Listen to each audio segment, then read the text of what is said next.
Quiero darle la bienvenida a Oliver Orton como conferencista especial en el tema de mejores prácticas. El señor Orton es el director de gobierno corporativo de ISG para Latinoamérica y el Caribe de la IFC. Señor Oliver, bienvenido. El escenario es todo suyo. Gracias. Adelante.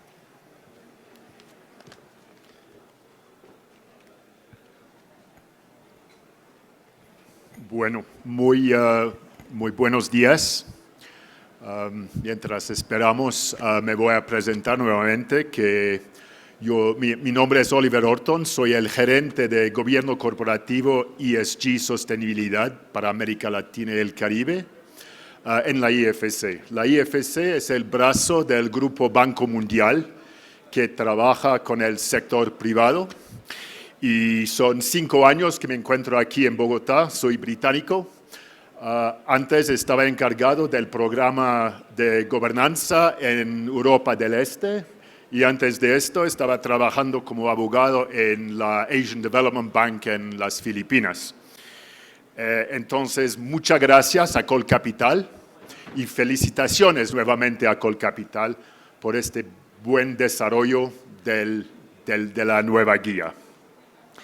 Entonces, en los últimos 5 años que me encuentro trabajando aquí en América Latina, basado aquí en Bogotá, he visto que hablan mucho más de los temas de gobierno corporativo, es decir, la gobernanza de las empresas, de las compañías, que sea en las pymes, las empresas listadas, las empresas estatales, la academia, en los gremios, que es un avance bien importante, y no solamente aquí en Colombia, sino en toda la región. Sin embargo, los fondos no son las compañías, tienen formas bien diferentes, y además es poco común encontrar una guía dedicada a las buenas prácticas, incluyendo la gobernanza, especialmente enfocado en los fondos de capital. Entonces, nuevamente, felicitaciones a Colcapital y todo el equipo que han trabajado en esa guía. Entonces, empezamos por qué la IFC como inversionista se interesa en temas de gobernanza en sus inversiones.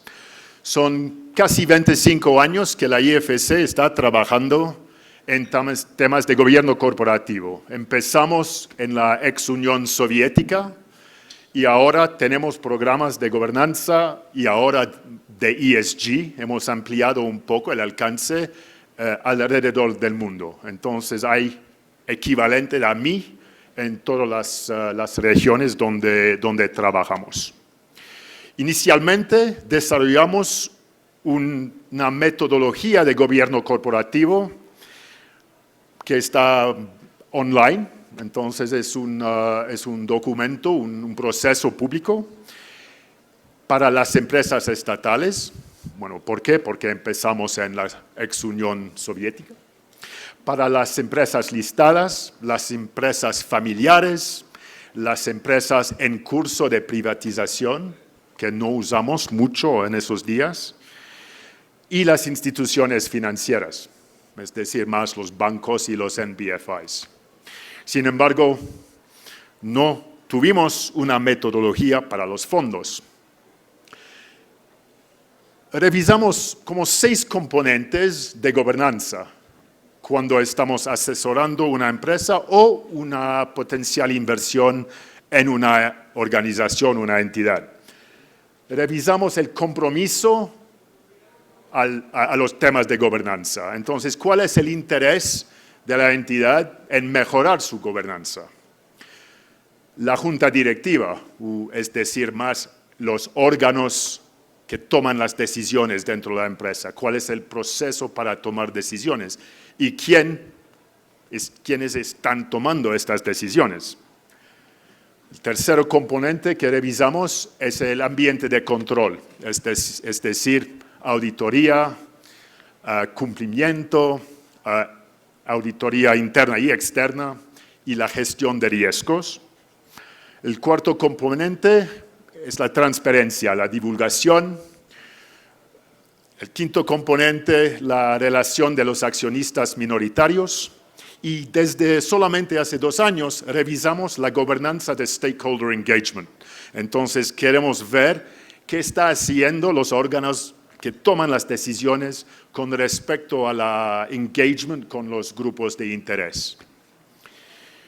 Y ahora, durante casi 10 años, en cada inversión que realizamos, que sea una empresa, en un fondo, vamos a hacer un proceso de due diligence con respecto a los temas de gobernanza y más amplio de ESG ahora.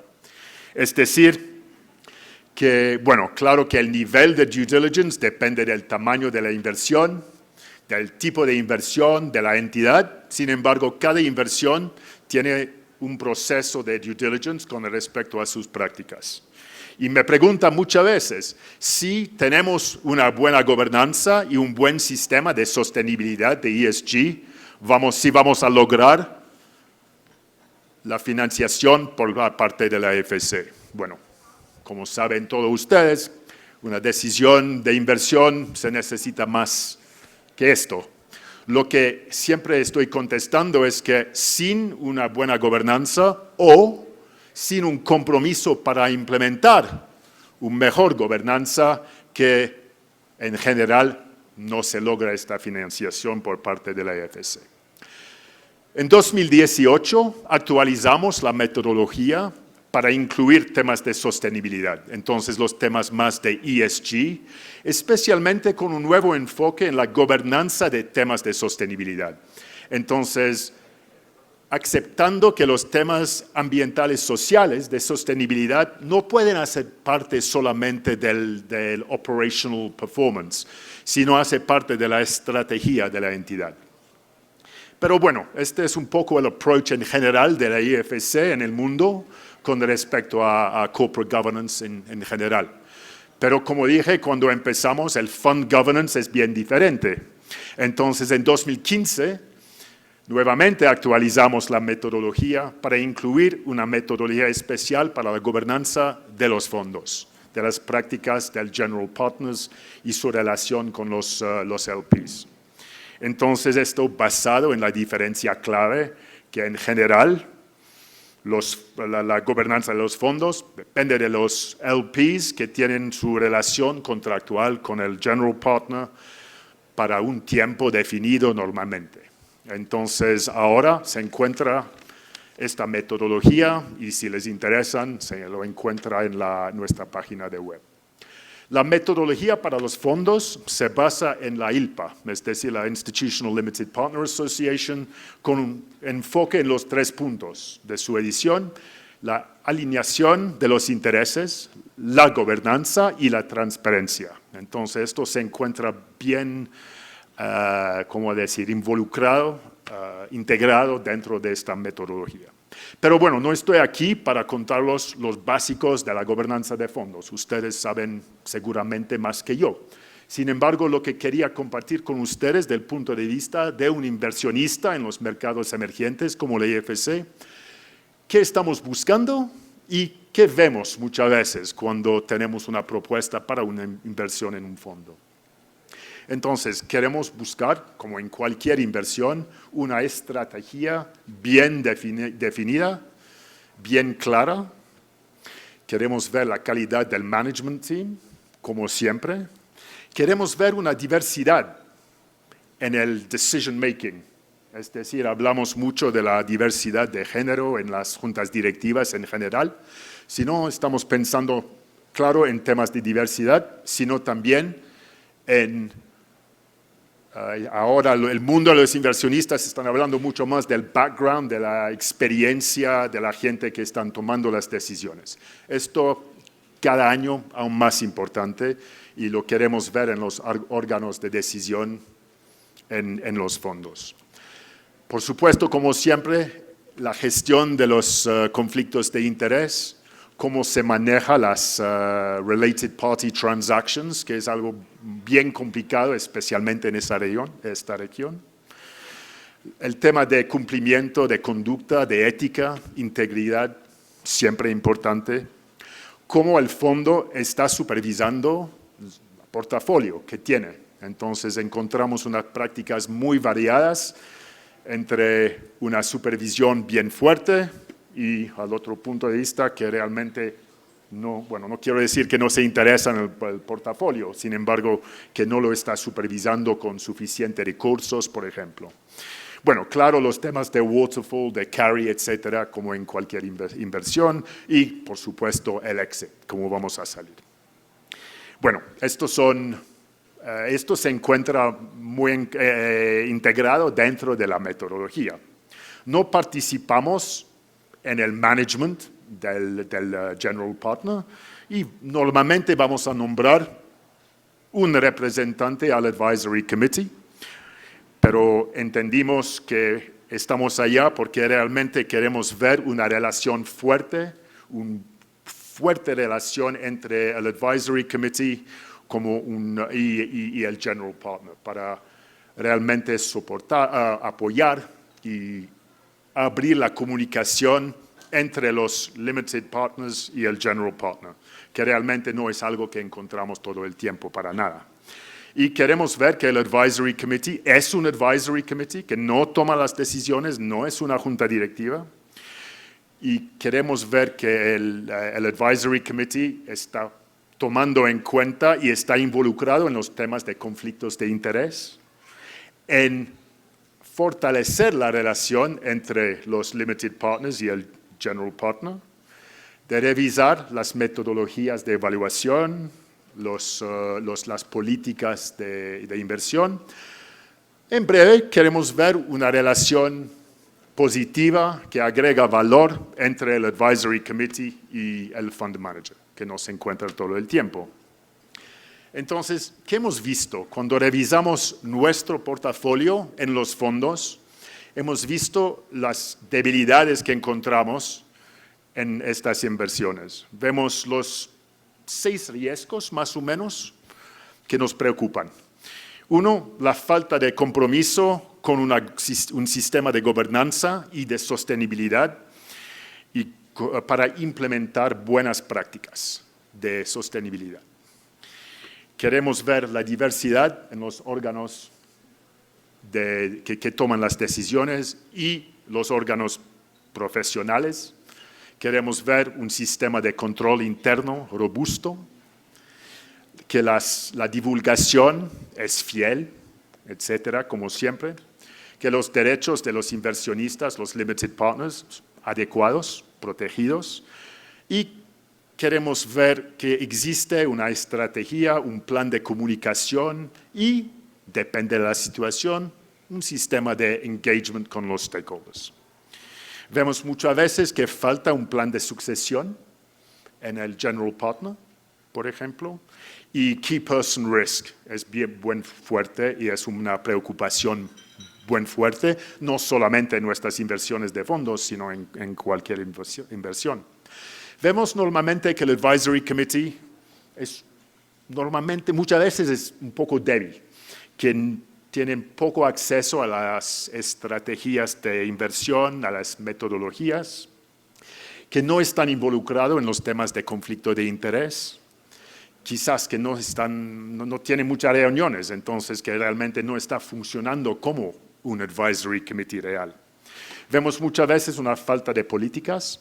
Entonces, una cosa, como todos sabemos, es tener una política y después hay que implementarlo, pero especialmente en las inversiones en los fondos vemos muchas veces que aún falta la política para empezar.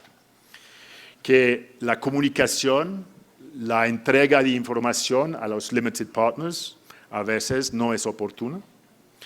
La falta nuevamente de diversidad en los órganos que toman las decisiones. Una falta de independent insurance. Y falta de experiencia en los directores nombrados a las empresas de portafolio. Y bueno, finalmente el tema de ESG, sostenibilidad, queremos ver más interés, más acción por parte de los fondos con respecto a sus empresas, a su portafolio en temas ambientales, sociales. Esto es no quiero decir un nuevo tema. Pero bueno, para terminar y para presentar el panel, solamente muchas gracias por escuchar. Felicitaciones nuevamente al Colcapital y a los panelistas y todos los que han trabajado en este guía. Muchas gracias.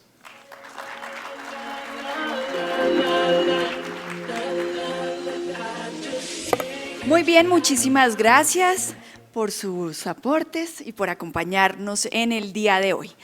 En este momento llamo al escenario a Fuad Velasco, presidente del Consejo Directivo de Colcapital y socio de Nexus Capital.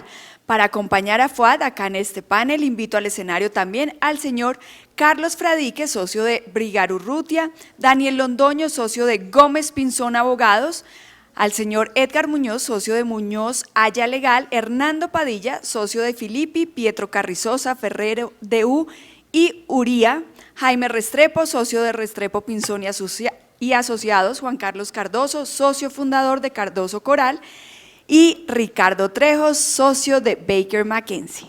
Señores, muchas gracias por estar acá. Les recuerdo que acaban a tener el cronómetro y cedo la palabra a nuestro señor moderador. Bueno, muchas gracias, muy buenos días a todos. Voy a saltarme la introducción de cada uno, ya que veo que funciona muy bien aquí la foto, nombre y cargo, y así podemos entrar en materia. Este es un panel muy concurrido, pero que queríamos hacer así por lo que voy a contarles en la introducción. Me alegra mucho tener este panel en este auditorio, porque aquí se encuentran no solo los gestores profesionales que estamos en esta agremiación, sino nuestros inversionistas más importantes, más grandes, y las entidades del gobierno con las que trabajamos. Entonces es una gran oportunidad para esta discusión.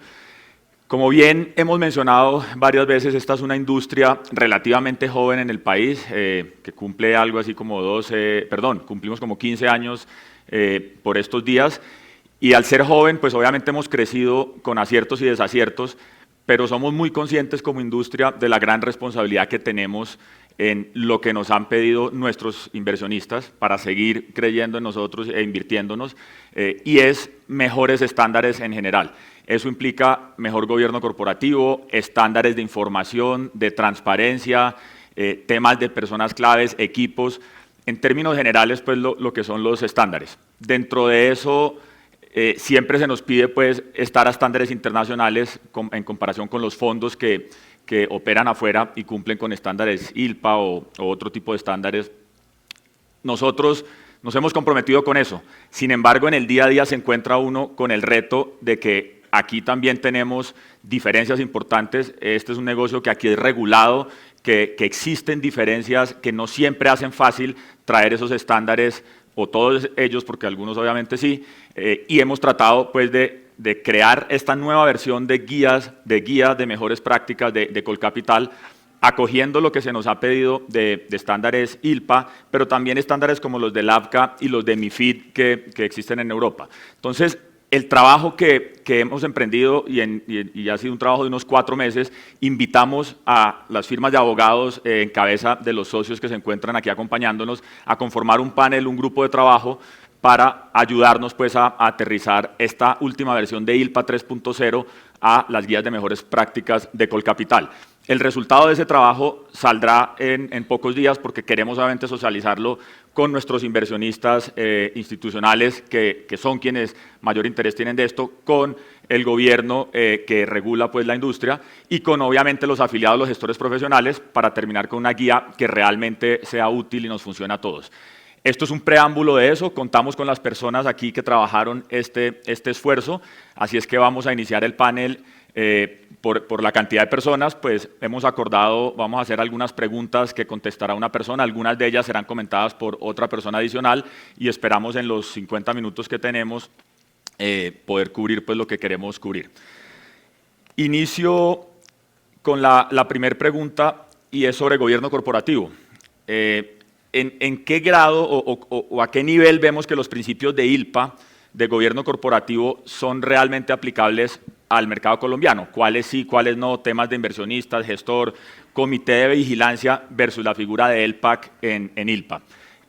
Jaime, no sé dónde está Jaime, no sé si arrancamos con esa pregunta, por favor. Primero que todo, agradecer la invitación a Colcapital por participar en este proyecto de desarrollar las guías, que es bastante interesante, y esperamos poder compartir con ustedes en esta reunión algunos avances que ya tenemos en esta materia. Ese tema del gobierno corporativo tal vez es uno de los más relevantes que tienen los estándares ILPA. Pero la primera pregunta que uno se hace para realizar este trabajo es si el tema es tan sencillo como coger los estándares de ILPA, traducirlos y hacerle unos pequeños ajustes para que apliquen a Colombia. Y obviamente la respuesta es no es tan simple como eso. Y para lograr una adecuada implementación de esos estándares hay que revisar 3 temas fundamentales. El primero de ellos está relacionado con cuál es el modelo de negocio detrás de los fondos de capital privado, el segundo, la estructura regulatoria que rige los fondos de capital privado en Colombia, y el tercero, la práctica de mercado. Revisemos cada uno de ellos para mirar qué injerencia tienen en la forma en que se aplican esos principios. En cuanto a modelo de negocio, uno podría señalar de una manera muy general que los fondos de capital privado que operan en distintas jurisdicciones, pues tienen distintas formas de hacerlo, pero tienen una característica común, y es que usualmente se estructuran como unas sociedades, y eso significa en la práctica que los inversionistas tienen un mayor rol en lo que tiene que ver con la gestión de las inversiones, distinto dependiendo del tipo de fondo, regulación, etcétera, pero tienen un rol que cumplir en lo que tiene que ver con las inversiones. Cuando miramos los fondos de capital locales, ese tema de la gestión de la inversión está destinado exclusivamente para ser desarrollado por el gestor profesional, y los inversionistas no tienen muchos poderes o facultades para opinar sobre esa materia. Esto nos lleva a decir que el rol que cumplen los inversionistas y el gestor profesional es distinto en Colombia que lo que sucede en ILPA, y obviamente eso significa que a las guías hay que hacerle un pequeño ajuste de tal suerte que se reconozca las particularidades del mercado colombiano. El segundo elemento tiene que ver con la estructura del fondo, y allí nos encontramos con 2 diferencias sustanciales entre los fondos locales y los internacionales. El primero es que tenemos un actor adicional, la sociedad administradora. Los internacionales solamente tienen gestor, y adicionalmente a eso, reconociendo la existencia de la administradora, la nueva regulación de los fondos, el 1984, claramente distingue las actividades de administración y las actividades de gestión. Luego, esa diferencia en la estructura tiene que ser reconocida en la implementación de los principios ILPA. No podemos hacer una traducción de los principios que vaya a desconocer los roles y funciones que tiene cada uno de los actores en la administración de los fondos de capital privado. Por ello, y a diferencia de lo que tiene el documento de ILPA, en este documento estamos trabajando en desarrollar un capítulo específico para sociedades administradoras, que reconozca cuál es su función y cómo esas sociedades administradoras interactúan con los gestores de los fondos de capital privado. Obviamente lo que queremos es respetar la regulación y de alguna manera, con los aportes que la industria realice, construir unos principios que permitan o que sirvan de criterios orientadores para resolver posibles discusiones que existan entre sociedades administradoras y gestores. Sin embargo, este tema pues, no resulta fácil de abordar, y en el grupo de trabajo surgió la discusión, y ya lo veíamos esta mañana, de si la estructura de los fondos de capital privado colombiana es adecuada o no. Y entonces ahí vienen preguntas tales como si debiéramos tener sociedad administradora o no, si es necesario que el gestor profesional sea el que contrate a la sociedad administradora o viceversa, y un poco eso pone de relieve que es necesario pensar en si la regulación es adecuada para que la estructura de los fondos colombianos les permita competir con los internacionales. En la medida en que haya una revisión regulatoria de este aspecto y que se hagan algunos ajustes, pues obviamente las guías de Colcapital tendrán que reconocer esas diferencias o esas modificaciones que se hagan frente a la regulación vigente. Y el tercer tema que yo les mencionaba tiene que ver con la práctica de mercado, y allí nos encontramos con 3 elementos fundamentales. El primero es que los fondos de capital privado internacionales son en algunos casos más sofisticados que los locales, y eso genera unas consecuencias en su administración y gestión. Lo segundo es la forma en que se contratan o se crean los fondos de capital privado y cómo se ejercen sus funciones. Aquí tenemos un mercado en el cual quien ejerce, digamos, el rol de estructurar el fondo es el gestor, y el gestor en últimas termina escogiendo la sociedad administradora y no al revés, como sucede, digamos, en otras jurisdicciones. Eso lleva también a repensar cómo deben aplicarse esos principios. Y tal vez el tercer elemento que genera mucha discusión es la forma como se supervisan los fondos de capital privado, porque la superintendencia no ejerce una competencia directa sobre los gestores, pero sí de manera indirecta a través de sus facultades sobre AFPs en particular y aseguradoras y sobre las sociedades administradoras, termina generando unos lineamientos y unas prácticas de supervisión que afectan el funcionamiento de los fondos. Lo que hemos pensado entonces en ese contexto es que las guías de ILPA tienen que pensar si los principios, las guías de Colcapital tienen que pensar si los principios de ILPA se pueden aplicar como están o si no son viables en Colombia porque la práctica determina que se hace de otra manera.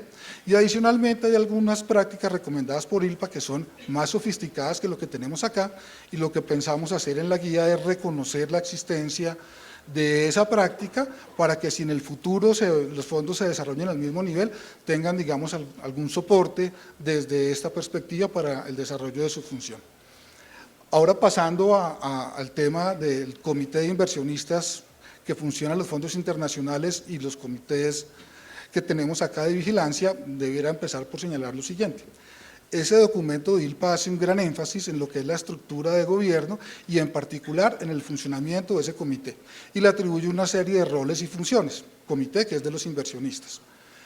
Por nuestra parte, en la regulación local tenemos el comité de vigilancia también conformado por personas designadas por los inversionistas y entonces la pregunta que surge es si son iguales el comité de vigilancia y el comité de inversionistas, el ELPAC, que recomienda los estándares ILPA, y allí nos encontramos con que en las funciones hay una diferencia sustancial importante. Empiezo a decir lo que comparten. Comparten que deben tener un rol trascendental en lo que es la revisión de los conflictos de interés. Y segundo, también les compete realizar una supervisión del adecuado funcionamiento de los fondos. En eso los dos comités son iguales. Sin embargo, el comité que prevé los estándares ILPA es un comité que va un poco más allá. Y como lo mencionaban anteriormente, si bien no es un comité decisorio y tiene un rol asesor, ese rol asesor sí lo lleva a inmiscuirse en temas que son propios de lo que aquí conocemos como el gestor, que es su política de inversión, el apalancamiento, temas de comisiones, fees, etcétera. Entonces ese comité de ILPA tiene un mayor alcance. Teniendo en cuenta eso, para el desarrollo de las guías de Colcapital, lo que nosotros hemos pensado es que debemos reconocer la realidad de nuestra normativa como hoy está y en esa medida acogimos de ILPA todo aquello que es aplicable para el comité de vigilancia en función de nuestra regulación. Y las cosas que no son de competencia del comité de vigilancia se asignarán o bien a la asamblea de inversionistas si les corresponde o quedarán en cabeza del gestor profesional cuando se trata de un tema de la gestión propia de las inversiones. De esa manera, digamos, creo yo que estamos reconociendo un poco las diferencias que existen por la estructura regulatoria local frente a la implementación de los estándares ILPA, pero los invito de verdad a que ustedes participen activamente en los comentarios porque eso nos va a permitir afinar de mucho mejor manera o de mejor manera lo que son los principios ILPA a la realidad de los fondos de capital privado colombianos. Muchas gracias, Jaime. Quisiera abordar uno de los puntos que tocó Jaime, tal vez Carlos Frade que nos ayude a contestarlo y Jaime pues puedes ahí complementar, y tiene que ver con los roles de estos dos actores principales en Colombia, como está la norma, y es el gestor profesional y la sociedad administradora. Los vemos adecuados, vemos que eso debería ser diferente y creo que pues eso tiene una lógica, un principio detrás de cuando se creó y es pues, que esas son las entidades vigiladas y esto es un vehículo que se ha querido vigilar. El gestor no es el vigilado, entonces se crea esta figura, pero que genera, como explicaba Jaime, unas asimetrías que dificultan muchas veces esta regulación o estos estándares comparativos. ¿Cómo ves esto, Carlos? Sí, señor. Efectivamente, una de las áreas en temas de private equity tiene que ver con los roles y responsabilidades de las partes y particularmente la sociedad con la administradora y el gestor, como ustedes lo mencionan. Y viene de dos cosas en particular. Una, la arquitectura colombiana y esa razón de ser que ustedes han mencionado de por qué así funciona en Colombia. Y también el hecho de que en la práctica, como también lo decía Jaime, pues es típico, el gestor, o por lo menos era muy obvio así al principio, quien busca a la sociedad administradora. Sin embargo, al momento de hacer el contrato, queda al revés. La administradora lo selecciona y empiezan a establecer una serie de reglas de responsabilidad y demás. Entonces, el reto ahí es hacer un rayado de cancha que tenga que ver con todos los actores en private equity, que son por lo menos 6 o 7, porque además la regulación, hablando de este tema en particular, pues habla de quién hace qué cosa y por quién responde quién, o por qué cosa responde cada uno. Entonces, básicamente, el estándar de responsabilidad de la sociedad administradora tiene que ver con dos temas en particular. Uno, por escoger al gestor profesional, primera paradoja, porque usualmente es al revés, o por lo menos era así el caso. Y segundo, por la adecuada supervisión del cumplimiento de las obligaciones formales. Y esos son temas muy específicos porque además en los 60 y tantos artículos que tienen que ver con fondos de capital privado en el 2555 hay por lo menos 6 o 7 artículos que tienen que ver directa o indirectamente con estos temas. Y esas palabras son muy importantes porque el estándar que aplica depende de cómo se interprete eso en particular. Seleccionar no es lo mismo que escoger, por ejemplo, y no es lo mismo que elegir, son cosas diferentes y tienen diferentes connotaciones y alcances desde el punto de vista de responsabilidad y desde el punto de vista legal. Como tampoco es lo mismo supervisar que vigilar, que auditar, son cosas diferentes. De tal manera que el estándar que le corresponde a la sociedad administradora para poder cumplir con estas obligaciones que le competen, pues es el que se entiende entre nosotros como el que le corresponde a un experto prudente y diligente asociado con estándares de profesionalidad. Eso en derecho continental y en derecho anglosajón es muy parecido, son los deberes del loyalty y care de los fiduciarios, y aquí pues tenemos también un estándar similar en administradores, que si uno lo fuera a poner coloquialmente, porque pues eso es parte de este ejercicio, es decir, haga las cosas bien, pero además haga que se vean bien. Y son cosas diferentes. Entonces, el primer tema de hacerlo bien es medio intuitivo. El segundo es más complicado porque eso significa, si a usted le preguntan qué fue lo que hizo dentro de un año, ¿cómo hace para expresar o evidenciar que el trámite se hizo bien hecho? Entonces, el primero es un tema más sustantivo, el segundo es un tema más formal. Pero entonces, aterrizado a esos dos ámbitos que le corresponden a la sociedad administradora, ¿qué hacemos en particular y cómo funciona? Entonces, en la escogencia, que es el primer ángulo de la sociedad administradora, las normas hablan, entre otras cosas, de la experiencia, de hecho hablan de amplia experiencia en otro lado, la idoneidad y la solvencia moral. Entonces uno se imagina que los estándares asociados con el trabajo de la administradora tienen que ver con eso. ¿Y eso cómo se materializa? Que es la segunda parte. Les decía, bueno, hágalo bien, pero que se vea bien. ¿Eso cómo se hace? Está asociado con temas medio obvios, pero que a veces uno deja de ver, como el track record, y eso no quiere decir que sea necesariamente bueno, o óptimo o infalible, es más, debería ser hasta sospechoso. Si el track record fuera así, de pronto un administrador dice, venga, explíqueme mejor por qué eso es tan bueno, que típicamente eso no ocurre. Y esa es una iteración compleja entre el gestor y el administrador, porque ahí empieza el debate de qué tanto tiene que hacer uno y qué tanta lógica tiene que lo haga o no, desde el punto de vista del otro lado. Idoneidad es bien complejo, porque seleccionar y saber qué es idóneo, o escogerlo más bien para ser preciso, pues implica una serie de consideraciones también asociadas con, por ejemplo, cuál va a ser el equipo. Entonces, ¿hasta qué punto la sociedad administradora tiene o no la posibilidad o la obligación de saber, por ejemplo, en términos de equipo, cómo es el equipo del gestor y qué tanto es, entre comillas, idóneo para hacerlo? Temas asociados con la solvencia moral, cómo se sabe y cómo funcionan. Por lo menos hay ciertas cosas como pedir cierto tipo de certificaciones. De hecho, las recomendaciones de las buenas prácticas de la superintendencia lo dicen así, me parece que está muy bien traído, porque independientemente de quién lo haga, eso es bueno para el instrumento en general. Temas asociados con capacidad financiera, por ejemplo. Entonces tiene que ver con montos, si los hay de commitments, riesgos remotos que pueden ocurrir o no, y hay que hacerlo. En términos de los certificados, pues obviamente la sociedad administradora debe confiar en los certificados que le da el gestor dentro de un estándar más complicado, que es el estándar de si tiene unas razones para confiar en un certificado. Y entonces pues ahí viene toda esa discusión entre el reckless disregard y si entonces el certificado es suficiente. Para llevar un ejemplo al extremo, si un gestor, por ejemplo, certifica una cosa, pero en los periódicos dice otra todo el tiempo, pues claramente esa certificación no es confiable y no sería suficiente desde el punto de vista de la administradora y su responsabilidad. Y el segundo aspecto, y con esto concluyo, que es la adecuada supervisión del cumplimiento formal de las obligaciones, es ahí también hay una discusión muy grande, porque uno no quiere que haya ni cogestión ni congestión, sino que haya una cosa cooperativa entre quién hace qué y quién supervisa qué cosa.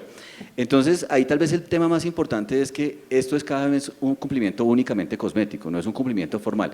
En algunas iteraciones de esta relación al principio era cuestión de hacer copy-paste y decir, mi reglamento dice esta cosa, aquí está mi certificado y entonces estoy cumpliendo con mis obligaciones. Y es complejo porque las tareas que le corresponden al gestor, que técnicamente debe supervisar la administradora, son dos. Básicamente, decide invertir o desinvertir o mantener. Y segundo, asociado con temas de riesgo, identifícalos, mídelos, contrólelos y revélos, ¿cierto? Entonces, esos temas hacen que en la vida real pues haya una discusión legítima entre la administradora si tiene o debe o puede o quiere meterse más allá de lo que le corresponde y al revés el gestor diciéndole mi tarea es gestionar, la suya es administrar y esa tensión no es tan fácil de resolver en la práctica, pero es una discusión legítima. Alrededor de esto que estamos hablando es donde típicamente se ven las discusiones en la industria, con un asterisco con el que concluyo. Cuando uno hace mucho más de lo que le corresponde, empieza a asumir obligaciones y riesgos que no son obvios.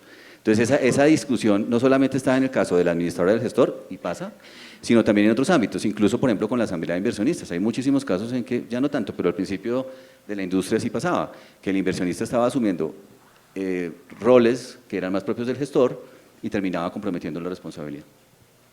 Muchas gracias, Carlos. Aquí puedo agregar una cosa, creo que además en el diseño institucional nos queda una cosa y es que tenemos a dos entidades vigiladas haciendo el mismo due diligence en la selección de gestores, ¿cierto? Tenemos por un lado a la sociedad administradora y después vamos a las AFPs y están haciendo un ejercicio muy similar. Hay que pensar si se justifica ese doble ejercicio de debida diligencia en selección, porque en un mundo natural de fondos de capital privado, quien elige con qué gestor se siente cómodo es precisamente el LP, que sería la AFP.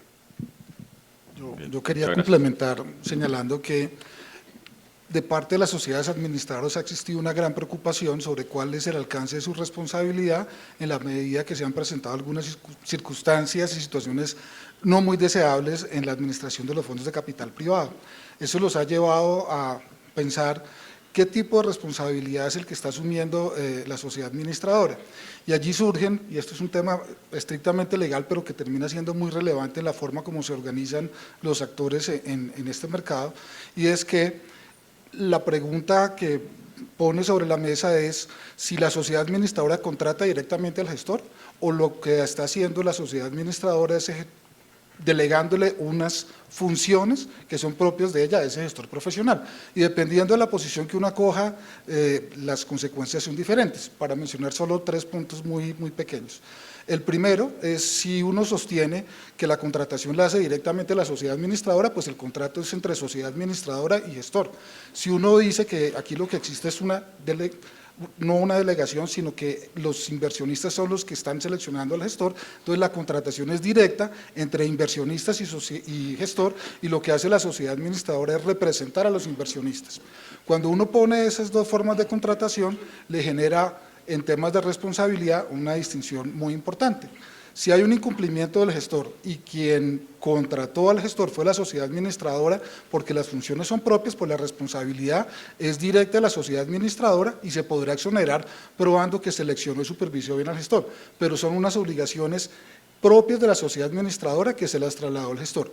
Por el contrario, uno puede tener la teoría de que no, las obligaciones son propias del gestor profesional y en caso de un incumplimiento, la demanda debiera venir del inversionista directamente al gestor sin involucrar a la sociedad administradora.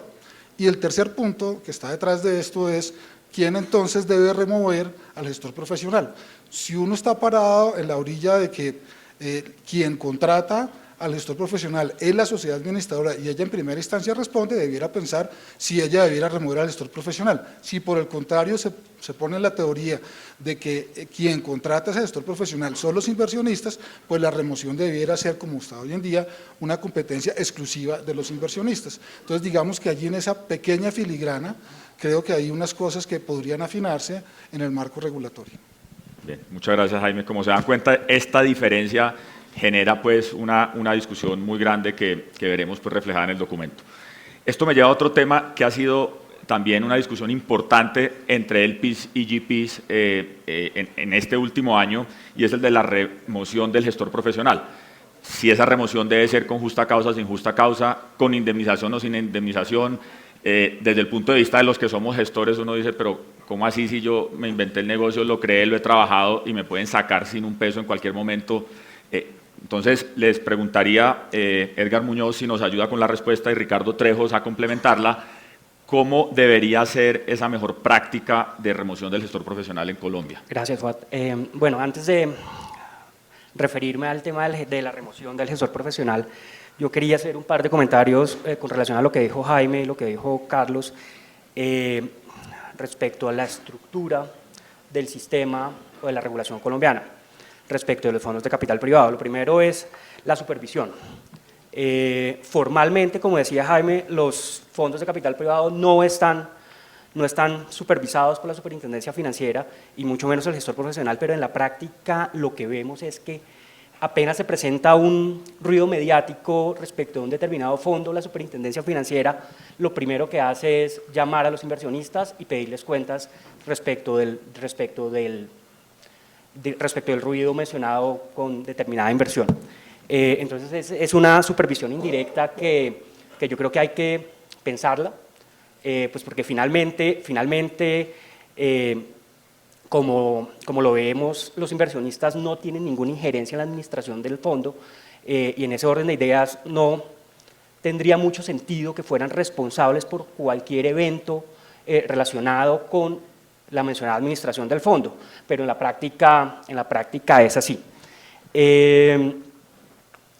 Eso ha llevado, entre otras cosas, a que los inversionistas deliberadamente no quieran o no se involucren en la administración de los fondos en los que invierten para no incurrir en una coadministración, que como lo decía creo que Ricardo, llevaría a que se extendiera la responsabilidad determinada por esos fondos, porque ese inversionista estaría coadministrando.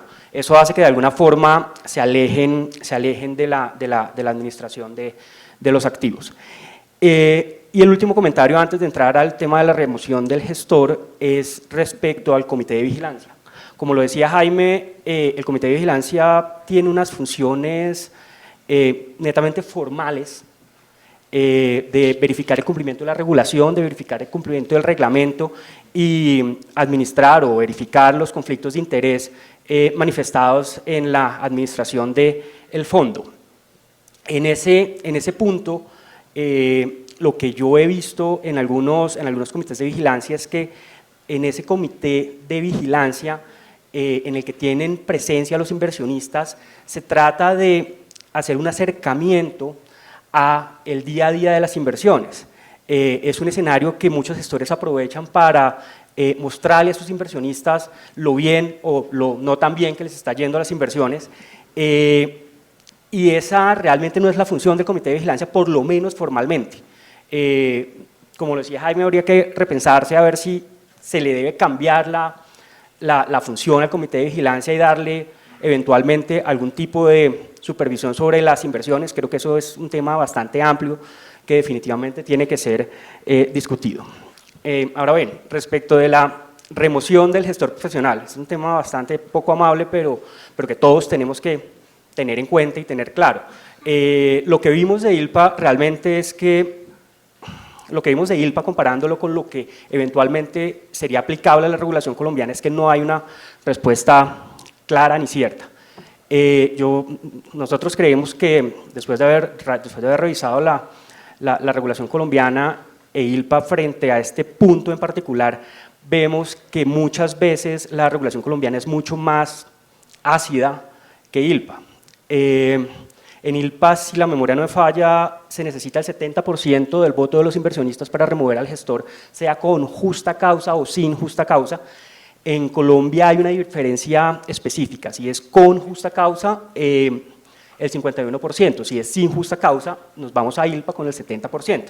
Ahora bien, el problema es quién determina qué es justa causa y qué no es justa causa. Por ejemplo, en algunos reglamentos yo he visto que se determina como justa causa la condena del gestor por un delito en sentencia de última instancia. Todos sabemos, o por lo menos los abogados que estamos acá, sabemos que una sentencia de última instancia en Colombia puede tomarse 10 años fácilmente en salir. Deben esperarse los inversionistas 10 años para remover un gestor en un fondo que va a durar 6 años. ¿Qué otra cosa vimos? Es muy importante que los inversionistas sean conscientes de los diferentes escenarios asociados a la remoción del gestor. Lo que vemos es que, como en todos los contratos, cuando las partes están negociando entrar a un contrato, el escenario catastrófico nadie se lo imagina. Nadie trae a la práctica el artículo del reglamento relacionado con la remoción del gestor porque es antipático. Es antipático y pone tensa la negociación entre los inversionistas y el gestor profesional respecto del reglamento. Habiendo dicho eso y partiendo de la idea de que tenemos un reglamento perfecto que permite interpretarse sin ningún problema y sucede un evento de remoción del gestor, lo que hemos visto en la práctica también, y ustedes seguramente lo saben, es que así regulatoriamente y legalmente sea perfectamente viable remover al gestor por la estructura colombiana, como lo mencionaba Jaime.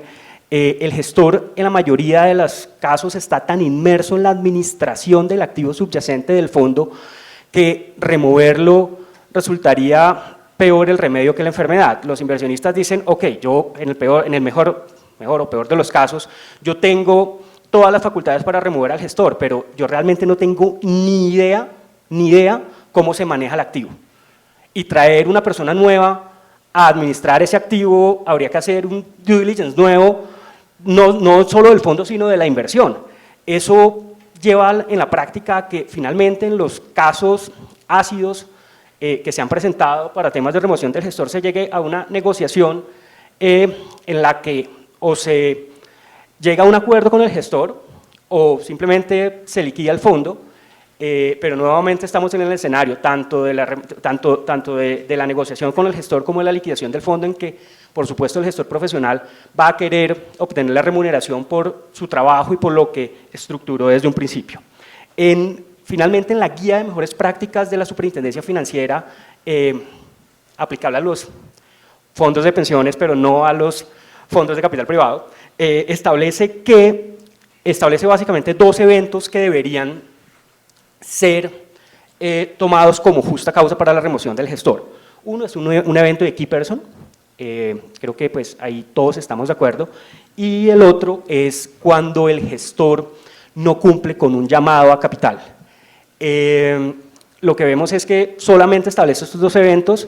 En la práctica son 2 eventos relativamente fáciles de probar, pero nuevamente llegamos a un escenario al que nadie quiere llegar. Gracias. Muchas gracias, Edgar. Ricardo. Sí, no, yo simplemente agregaría ahí un poco volviendo a la idea de que como acá en Colombia creamos un negocio que se llama arrendamiento de licencia fiduciaria para la gestión de fondos de capital privado, pues toca ver cuál es el papel de esa sociedad fiduciaria o esa sociedad comisionista de bolsa a la hora en que hay una remoción o una situación de remoción del gestor profesional, porque lo cierto es que digamos, por ejemplo, una sociedad comisionista o una sociedad administradora puede estar pensando que quiere remover o que no lo quiere remover, y los inversionistas pueden estar pensando en otra cosa, y como ellos tienen su licencia en la línea también y tienen su riesgo de reputación en la línea también, hay que ver cuál es el arreglo institucional que hacemos para que ellos también tengan algún tipo de dicho, más si la estructura actual de la regulación nos dice que ellos eligen al gestor profesional. Entonces creo que simplemente para revisar en el menú de opciones, digamos que creo que hay que, digamos, no hay duda de que debe existir la posibilidad de que la asamblea de inversionistas tome la decisión precisamente no dependiendo de que se complete un proceso judicial. Hay que proteger al gestor profesional que está siendo removido injustamente, que le tienen que compensar algo, y también hay que asegurarse de que la sociedad administradora no quede en una situación o con un gestor que no quiere o con un activo que no conoce, y de ahí le surjan, digamos, temas de responsabilidad. Yo creo que acá, digamos, en la práctica hemos seguido mucho lo que pasa afuera. Yo no recuerdo si hay mucha discusión o no sobre la competencia y sobre la votación. Yo veo el 70% para la remoción sin justa causa bastante estándar, y el reconocimiento de lo que se le debe pagar al gestor por digamos, un carry que pudo haber realizado. Eso, yo creo que ahí todos estamos en la misma línea. Bien, muchas gracias, Ricardo. Ahora quiero pasar al tema de revelación de información, disclosure, que es otro debate grande. Esto es una industria pues, privada por naturaleza, pero hay un tema de revelación de información, una industria que además tiene muchas transacciones sumamente confidenciales, entonces entro en el debate de qué se debe revelar, qué no. Les agradecería si Hernando Padilla nos comenta al respecto, y Carlos Frey, que puedes comentar después también sobre este punto de disclosure. Ok, gracias. Efectivamente, digamos, los principios ILPA cada vez van más hacia la revelación de información, que yo categorizaría en 3 grandes puntos. El primero es a lo que más les importa a los LPs, y es el rendimiento financiero. El rendimiento financiero, tanto en los fees que se les están cobrando, como a los fees que le están cobrando el gestor profesional a las compañías del portafolio. Muchas veces los fondos le prestan ciertos servicios a las compañías del portafolio, y esos servicios son cobrados o por el GP y por el fondo. Y el país dice, si se cobran, se deben revelar, pero también se deberían cruzar con el management fee. quiere entender, ILPA lo que sugiere también es una revelación constante de los cálculos de valor dentro de sea posible del portafolio que están administrando en ese momento el fondo y cómo sería trimestralmente la evolución que podría llegar o no a tener el gestor profesional en el carry. Muy importante este último punto. ILPA en lo que se centra es el LP debería poder llevar en su propia contabilidad más o menos cuál va a ser el retorno del fondo al final. Lo que quieren evitar es la sorpresa de, oiga, aquí está su capital, pero realmente el fondo no rentó lo que se esperaba y el carry fue tanto, y hombre, ¿y cómo llegaron a esto? Ellos también sugieren incluir la metodología de cálculo del carry, no auditada obviamente, en cada uno de los informes trimestrales. Obviamente, como dices, Fuad, hay que tener un balance entre la confidencialidad de las transacciones y la necesidad de revelación de información a los inversionistas. Sugiere también ILPA, que es un punto muy avanzado, yo creo que todavía en Colombia nos falta un poquito de trayecto para llegar a esto, es que se haga una revelación a los LPs de quiénes son los otros LPs.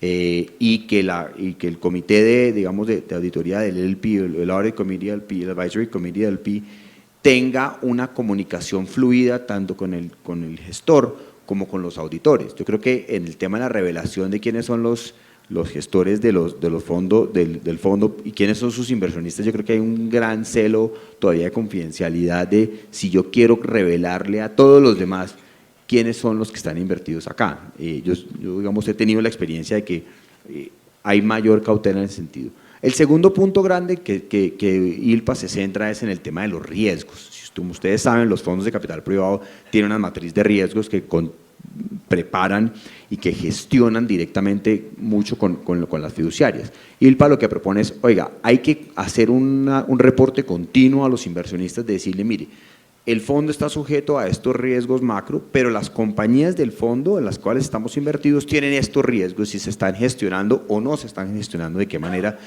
y de qué manera nos puede llegar a afectar. Y finalmente, digamos, el tema que está más de moda, y no me quiero meter en su tema, Daniel, es el tema de ESG. Definitivamente la inversión en temas ambientales y en temas de gestión se ha vuelto primordial, pero voy a dejar que usted nos cuente eso.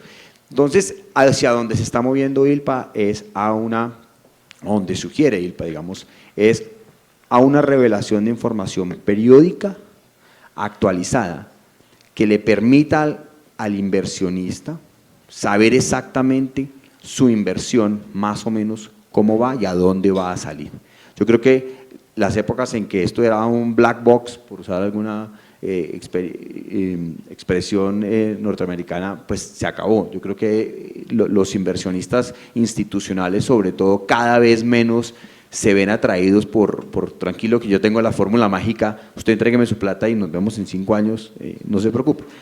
Estamos alejándonos de eso y la sugerencia de ILPA es vamos a, si no es una cogestión, pero sí es una mayor transparencia en ese sentido. Finalmente, ya para terminar, sí hay una mención de la sobreexposición y revelar demasiada información que a la larga al inversionista no es tan importante, y a veces digamos que las administradoras en Colombia pecan un poco de eso, y es con tal de yo contarle al inversionista lo que está pasando, le mando unos, digamos, reportes que si bien contienen información importante, también contienen otra que de pronto no es tan importante para el LP. Entonces yo creo que hay que llegar a un balance entre qué es realmente lo importante con base al LP y qué pues realmente no valdría la pena incluirle. Y esto sobre todo para inversionistas que tienen 20, 30, 40 fondos, son 40 documentos que se tienen que leer, que le están llegando cada 3 meses. Entonces yo creo que ahí hay que balancear el reporte, digamos, periódico, adecuado, pero sobre todo que tiene gran impacto. Muchas gracias, Hernando. Carlos, un comentario. Sí, completamente de acuerdo con lo que trae a colación Hernando, sin duda. Yo mencionaría un par de cosas muy menores que creo que pueden ser relevantes. Uno es que en la vida real a veces uno se encuentra con casos muy extremos en ambos lados del espectro. Por un lado, casos extremos donde un gestor no revela a tiempo situaciones importantes, y yo creo que ahí el comentario va a las alertas tempranas, que además es consistente con toda la lógica de supervisión basada en riesgos y lo que la superintendencia ha avanzado y el ejercicio que se hace en el gremio, sin duda. Entonces, eso es un extremo. Y el otro extremo también pasa a veces, en donde hay LPs que buscan mucha más información de la que tiene lógica entregar. Y entonces ahí la consideración está más asociada a veces con temas de know-how, secretos industriales, la información que no es útil que esté en manos de la competencia, los avisos sobre confidencialidad respecto a la información, el acceso a través solamente de página web para los inversionistas. Y ahí creo que también hay bastantes cosas que ver, porque además desde el punto de vista jurídico, entre otras cosas la ley 222 y otras normas, incluyendo las propias del 2555 sobre fondos, pues sí establecen excepciones en cuanto a tiempo y en cuanto a oportunidad y en cuanto a tipo de información. Entonces, en esos dos extremos, pues ahí hay muchas cosas que son relevantes. Y el otro punto tal vez que viene, me acordé cuando lo mencionabas ahora, Hernando, en otra dimensión, es el tema de las side headers. Nosotros hemos visto eso cada vez más en la práctica local. Nuestra recomendación por norma general es, en la medida de lo posible, pues que eso no se use mucho, porque genera todo tipo de asimetrías y malos inconvenientes. Hay razones por las cuales se tiene que hacer y eso es práctica internacional, pero hay casos puntuales en donde probablemente no se justifica costo-beneficio.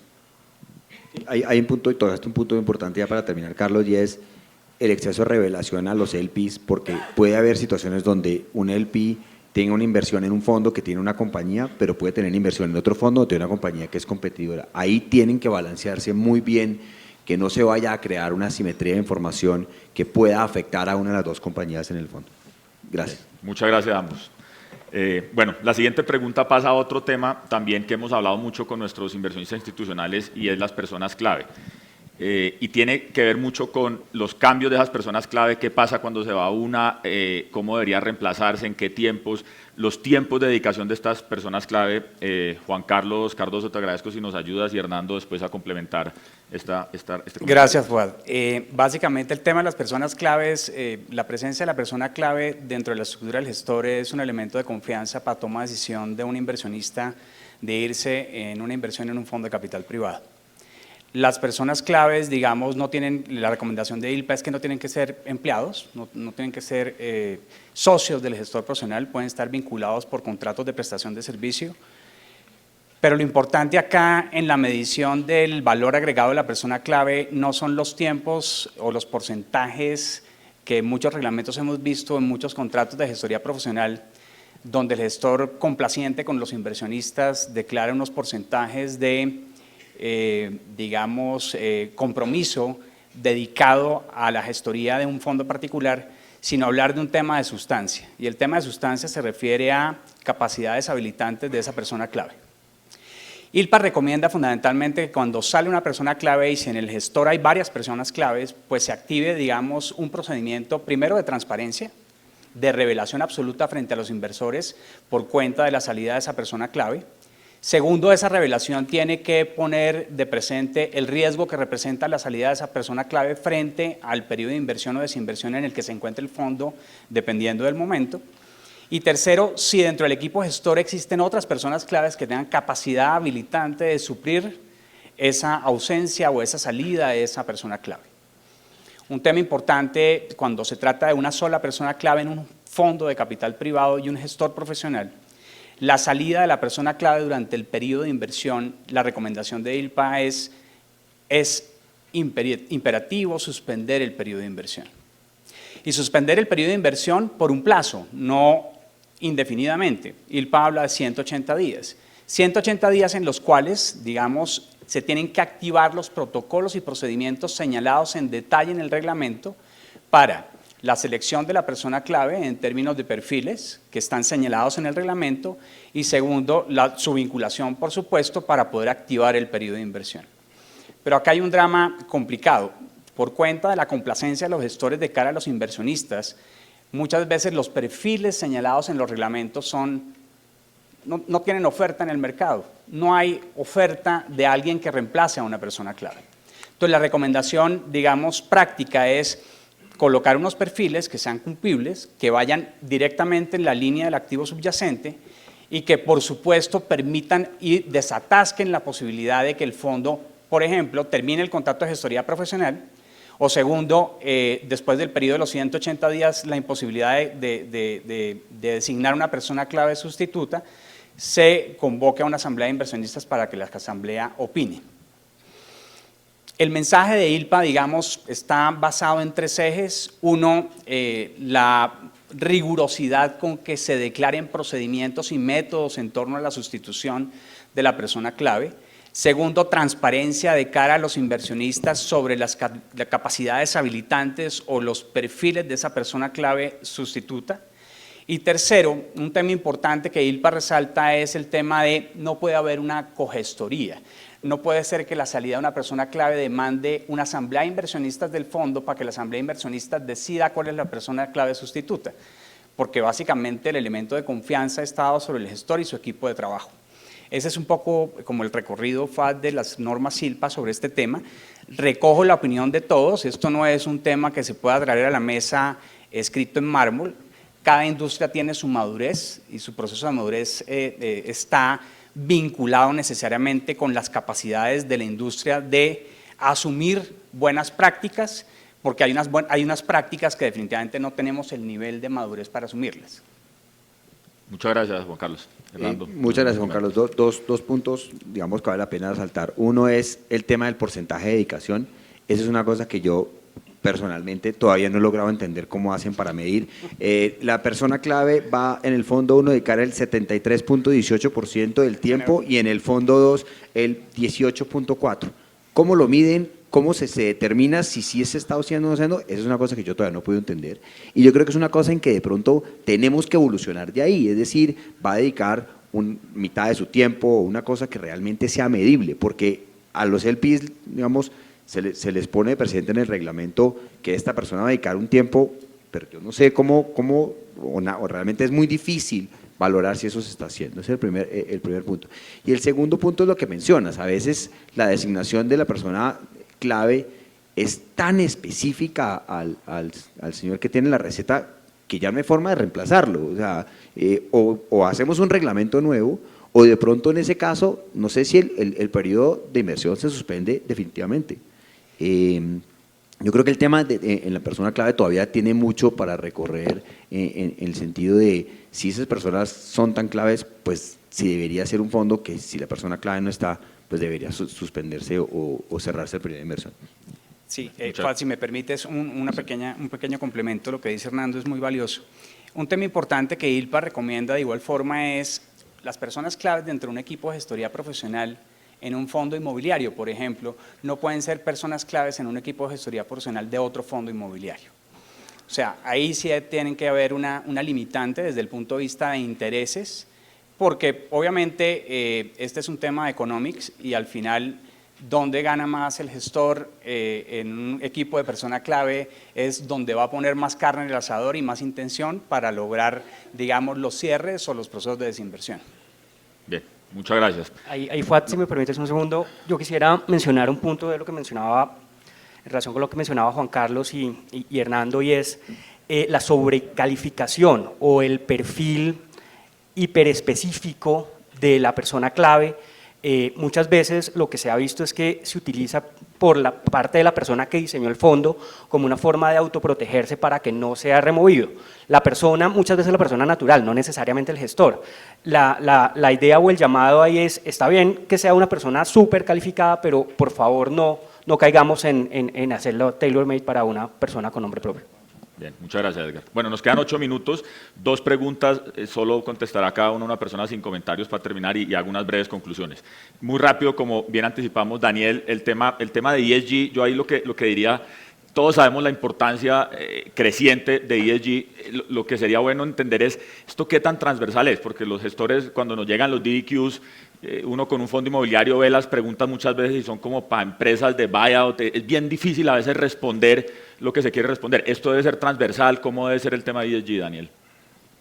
Gracias, Juan. Sí, pues digamos, no me quiero ir sin decirles que esto es bienvenidos al new normal. Eso sí, vámonos acostumbrando a que esto es lo que vamos a mirar. Para contestar la pregunta de manera muy puntual, digamos que el ESG sí es un tema transversal, sí hay que pensar que esto se va a aplicar a todo tipo de industrias, pero cuando hacemos esa debida diligencia desde el punto de vista, para empezar, de los inversionistas, la respuesta es que esto no puede ser, venga, imprimo el due diligence y se lo mando y no sé quién es el fondo a que le estoy mandando. Sí tenemos que pensar un poquito más en en qué preguntas vamos a hacer y qué estamos esperando desde el punto de vista de ESG de cada inversión que vamos a hacer. Por supuesto, no es lo mismo decirle a un gestor de un fondo inmobiliario que nos conteste un cuestionario ESG que preguntárselo a un fondo de buyout en un sector en específico. Entonces, el mensaje en ese punto a los inversionistas es, y a los gestores es, bienvenidos a esos cuestionarios, tenemos que contestarlos, los gestores, pero los inversionistas no pueden hacer un simple printout y no pensar en qué fondo vamos a invertir. Eso es parte de hacer un due diligence teledirigido y bien hecho frente al fondo de qué se trata, para que de esa manera el proceso sea eficiente y las respuestas sean adecuadas, porque si no, entonces el 45% del cuestionario va a ser no aplica, y eso ahí sí no hicimos nada. Vale. Entonces, en esa pregunta, pues esa sería la conclusión. Muchas gracias, Daniel. Y la última pregunta, Ricardo, como mencioné yo al principio, pues ILPA es un estándar y en este ejercicio estamos tratando de acoger y de traer a la industria nuestra ILPA 3.0, pero más allá de solo ILPA, como mencioné yo, pues hay estándares del AFCA, de MiFID, que ustedes miraron en este trabajo. Ya concluyendo la última pregunta, ¿qué otros retos o principales retos, pues por fuera de los que ya hablamos, ves en este tema en nuestra industria? A ver, yo me quedaría con 3 retos. Lo cierto es que regulatoriamente pusieron a los fondos locales a competir con los fondos internacionales y eso, ahí sí como dice Daniel, es el new normal y no sé si eso tenga reversa, y adoptar estándares de este tipo pues es una manera de nivelar la cancha. Lo segundo es que hay un tema estructural de mercado, un mercado del PIS por medio local muy chiquito, que tiene un problema además de comportamiento manada, ¿no? Es decir, yo invierto, pero si invierten los otros, ese tipo de validación, digamos, está haciendo muy difícil el proceso y hay que ver cómo podemos ajustar los incentivos para que no necesariamente todos tengan que llegar al mismo fondo y si no hay fondo. Y tercero, un poco hablando de temas de emisión de mercado de capitales, también hay que ver es cómo facilitamos las salidas, ¿no? Si no hay salida al mercado de capitales y si además los mismos 4 fondos de pensiones son los mismos que tienen las 4 inversiones, pues están por fuera esos señores, entonces tenemos que crecer el universo de las potenciales salidas. Sí, hay casos muy exitosos, Brookfield salió de su inversión, salió afuera, pero debería haber una posibilidad de salida inmediata o más fácil en el mercado de capitales colombiano. Okay. Bien, gracias, Ricardo. Ya para concluir, entonces, pues primero agradecerles mucho a los panelistas, no solo por el panel, sino por el trabajo de estos 4 meses con el que han ayudado a Colcapital. Trabajo que es muy importante para nosotros porque responde a un compromiso que varias veces he hecho público pues, en nombre de Colcapital, de su consejo directivo y el equipo pues, de Colcapital, de que sabemos que somos una industria joven y que obviamente hemos tenido problemas, pero pues hemos venido creciendo y mejorando los estándares. Sin embargo, tenemos que estar a nivel internacional si queremos acceder pues, a las inversiones de los fondos, de los LPs locales que ya acceden internacionalmente también. Sabemos que esa es la barra y estamos tratando pues, de llegar allá. Este es el resultado de esa ronda que hicimos con los principales inversionistas, fondos de pensiones, aseguradoras, y nos contaron pues, algunas de sus quejas. Una de ellas era esta. Por esa razón nos comprometimos en actualizar la guía de estándares de Colcapital, pero también queríamos transmitirles esto, y es que no todo es tan fácil de traducir sin entender que hay diferencias, que hay regulación aquí que cambia ciertas cosas, y que mal haríamos en meterle a los reglamentos todo tal cual está copiado, porque el día de mañana vamos a tener problemas que los van a sufrir los mismos inversionistas en en implementar algunas de las cosas que están ahí en los reglamentos por haber copiado ILPA tal cual. Por eso este grupo es tan amplio y son expertos en este tema y nos ayudaron a mirar esos temas comparativos entre lo que funciona fuera de acá, y esperamos pues lo que les vamos a circular a todos en próximos días de verdad sea en pro de la industria y que deje satisfechos a nuestros inversionistas, porque no me puedo ir sin la cuña de esperar que con esto ahora sí comience a fluir la plata pues fuertemente como en años pasados. Muchas gracias a todos por su tiempo, muy gentiles. Vale, gracias, muy bien. Un momentico. Señores, antes de bajar del escenario, les quiero pedir que me regalen una foto. Acá ya tenemos lista nuestra fotógrafa, así que si se pueden agrupar y una sonrisita.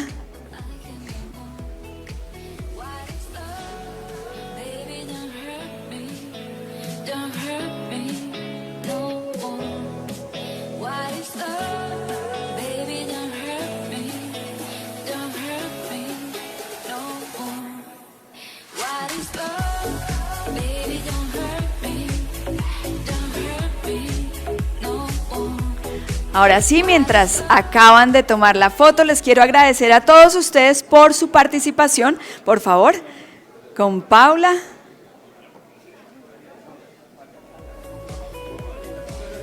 Paula en la mitad.